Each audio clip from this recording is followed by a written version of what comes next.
Hey there, welcome to part 2 of Why Won't My Spouse Support My Business? I'm Vanessa. And I'm Jordan from Your Marriage Success. And in part 1, if you've seen part 1, and if you haven't seen part 1, the link is right down there.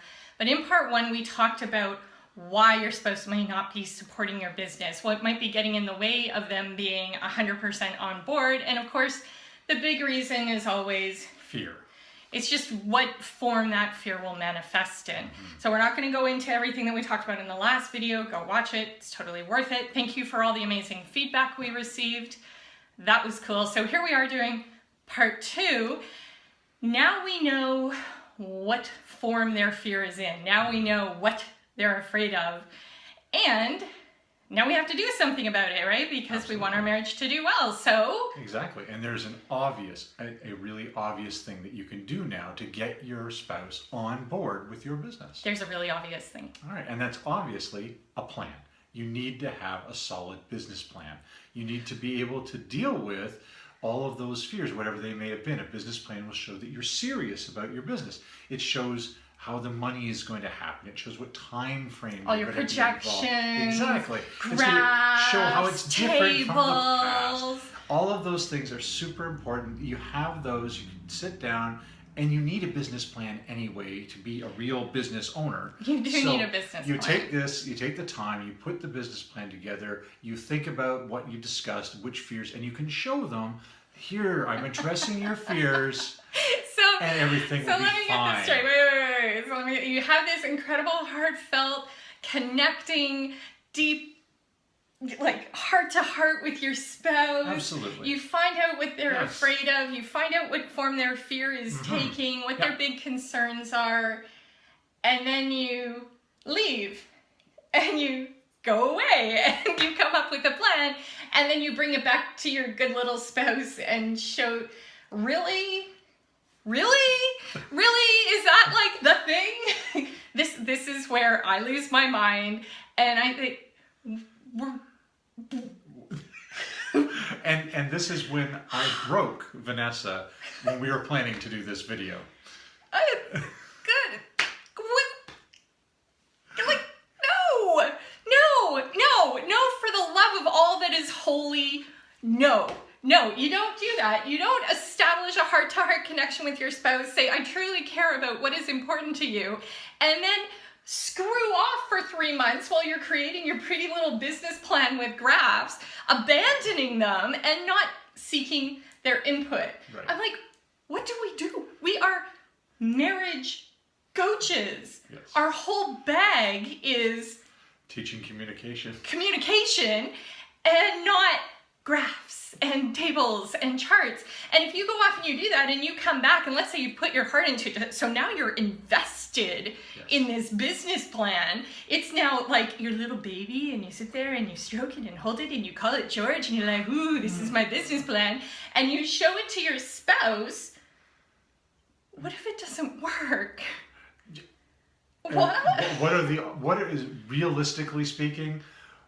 Realistically. What is the percentage, the chance, odds. the small infinitesimal that this will actually work?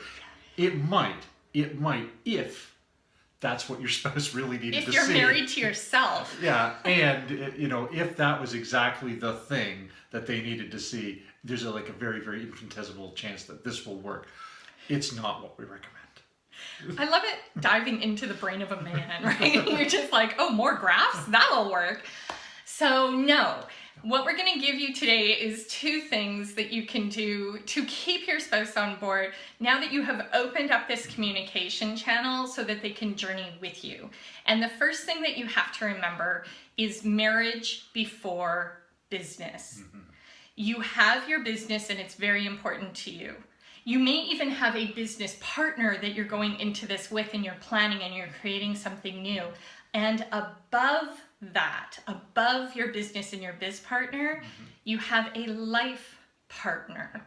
And you chose this life partner. You're committed to this life partner and to making this journey together. Right.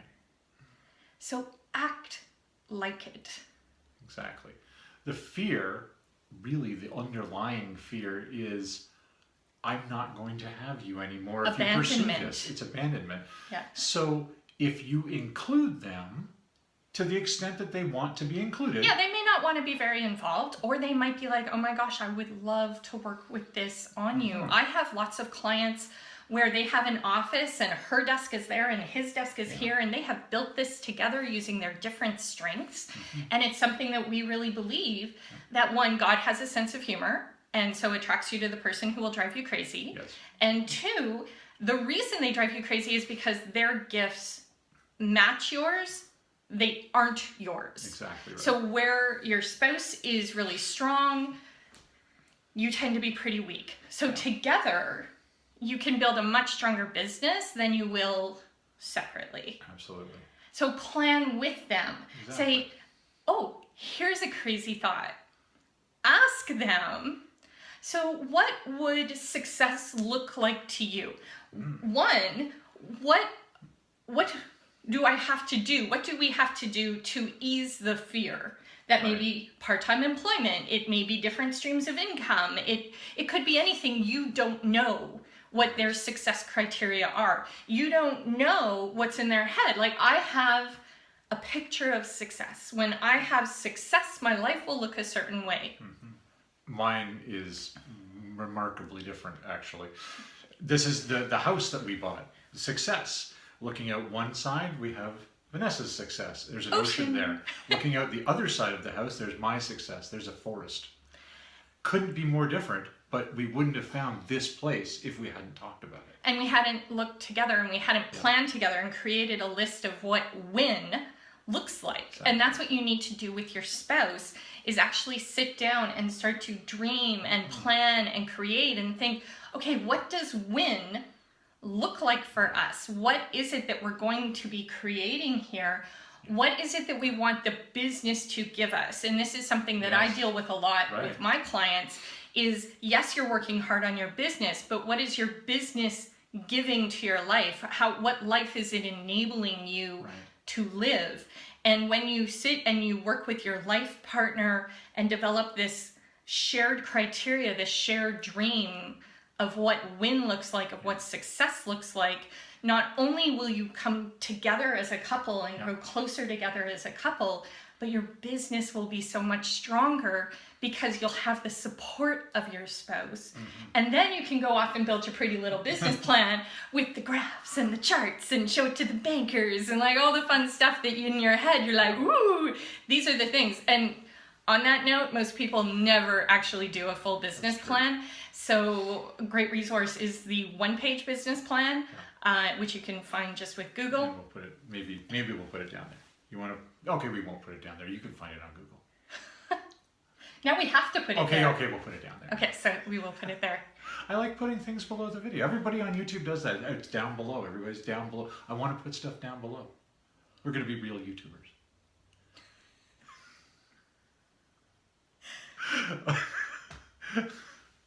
Communication. It's what it's all about. It's true. So this has been Vanessa and Jordan with part 2 of Why Won't My Spouse Support My Business? How to get them on board and keep them on board while you're building this thing that's going to rock the world. If you have any questions, if you need any support on this, we do coaching, we do VIP days where we bring you together as a couple into a room with us and we walk through these conversations to get you where you want to be much faster with much less crying and drama. Yes. And it's our passion to do that. So thank you for being here and thank you for watching.